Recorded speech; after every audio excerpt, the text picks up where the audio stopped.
The first time I realized my life could be packed into cardboard boxes was the moment my mother said, "We just can't afford 2 tickets."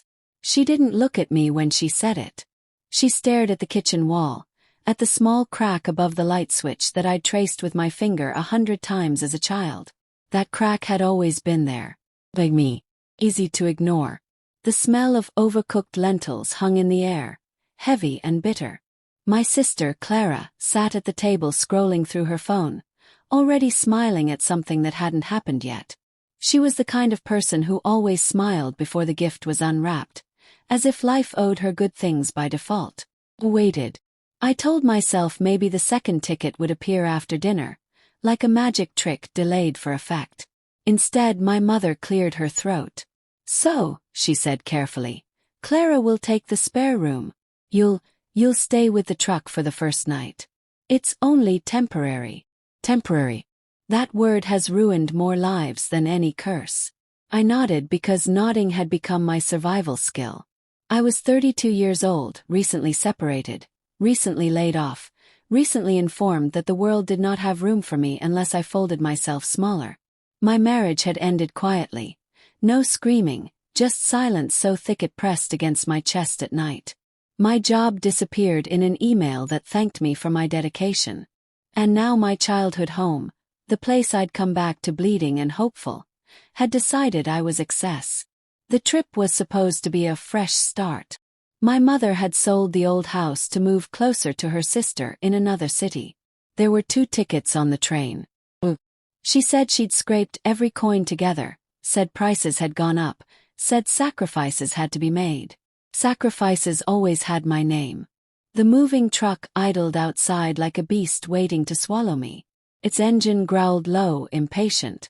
Clara stood up, hugging Mom, laughing about how small the spare room was but how she'd make it cozy. She hugged me too, briefly, like you hug a stranger at a funeral.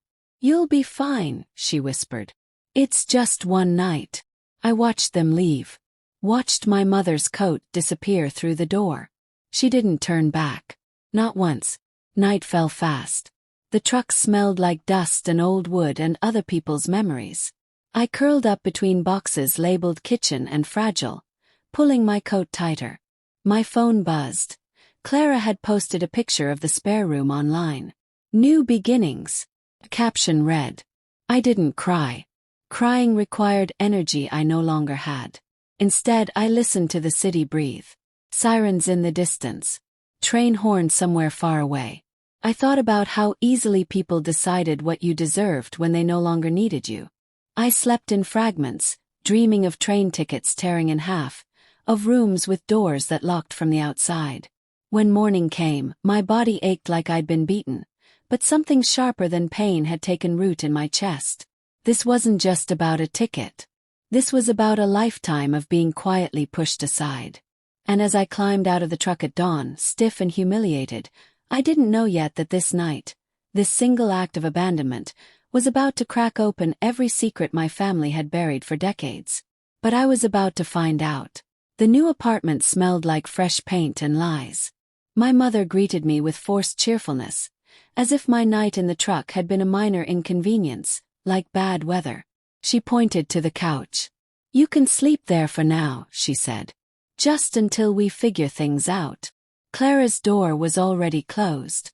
Music thumped softly from behind it. The spare room, the room that could have been mine, had fairy lights in the window. I dropped my bag and sat on the couch. My bones felt older than my age. That afternoon, while my mother unpacked dishes, I overheard her on the phone. "She'll manage," she said, voice low. "She always does." Something inside me snapped, not loudly but completely. Like a rope fraying until there's nothing left to hold. I started looking for work immediately. Every rejection email felt like confirmation of what my family already believed. That I was the extra piece, the one you set aside. At night, I listened to Clara laugh through the walls, talking about her plans, her future. No one asked about mine. One evening, after another failed interview, I found a folder in a box labeled old papers. I wasn't snooping at first. I was looking for my birth certificate. What I found instead were documents that made my hands shake. Letters. Legal forms. A name I didn't recognize. I confronted my mother that night. My voice surprised me. It was calm. Come. Who is Daniel Reyes? Asked. Her face drained of color. She sat down slowly, like her legs had given up. He was someone I knew, she said. You lied, I said. These papers say he paid child support. For me. The silence stretched, thick and suffocating. Finally, she whispered. He wasn't supposed to matter. Everything clicked into place with sickening clarity. The favoritism. Distance. The way Clara was protected, prioritized while I was managed. I wasn't just the extra child. I was the reminder of a mistake. He wanted to meet you, my mother said, tears streaking her face. But it was easier to pretend you didn't need him. Easier. That word again. I left the apartment that night with nothing but my coat and my phone. I walked until my legs burned, until the city lights blurred into something almost beautiful. I called the number listed in the papers. I didn't expect an answer, but he picked up. Hello, a man said, his voice cautious, hopeful. My name is Lena, I said. I think you're my father. He didn't speak for a long time. When he did, his voice broke. I've been waiting, he said. Meeting him didn't fix everything, but it cracked the world open. He told me about the money he'd saved for me, the letters he'd written but never sent. He offered me a room, no conditions, no explanations required. For the first time, someone made space for me without measuring my worth. Meanwhile, my mother called. Clara texted. Apologies came too late, wrapped in excuses. I didn't answer. I took the job Daniel helped me find. I moved into his small apartment. I started therapy. Slowly, painfully, I learned that survival wasn't the same as living. But revenge, real revenge, wasn't loud or cruel. It was quiet. It was choosing myself. Still, as I stood in my new room one night, staring at the city through a window that was finally mine, my phone buzzed with a message from Clara that made my blood run cold. We need to talk. There's something you don't know about why Mom chose me.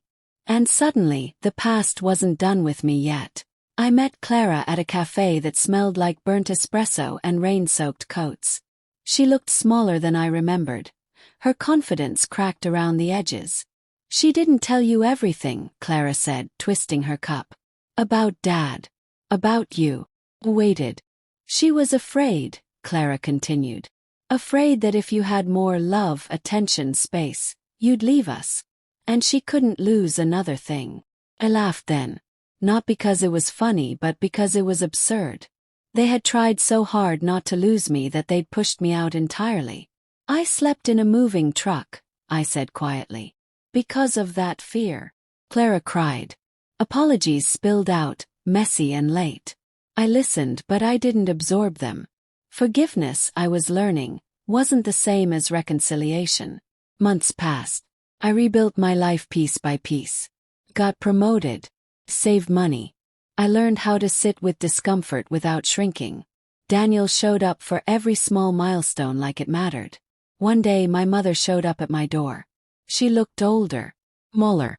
I was wrong, she said. I see that now. I believed her. But belief didn't mean surrender. I'm not coming back, I said gently. But I hope you heal. The final act of empowerment wasn't cutting them off. It was choosing distance without hatred. It was understanding that love didn't require self-erasure. A year later I bought my own place. Just one bedroom.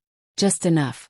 As I stood in the empty room, sunlight pouring through the window, I thought about that night in the truck. About the girl who believed she deserved the floor if no one offered a bed. I placed the key on the counter and laughed softly, tears in my eyes. Because now, if someone ever told me they couldn't afford a ticket for me, I know how to walk away. And I'd never sleep in a moving truck again.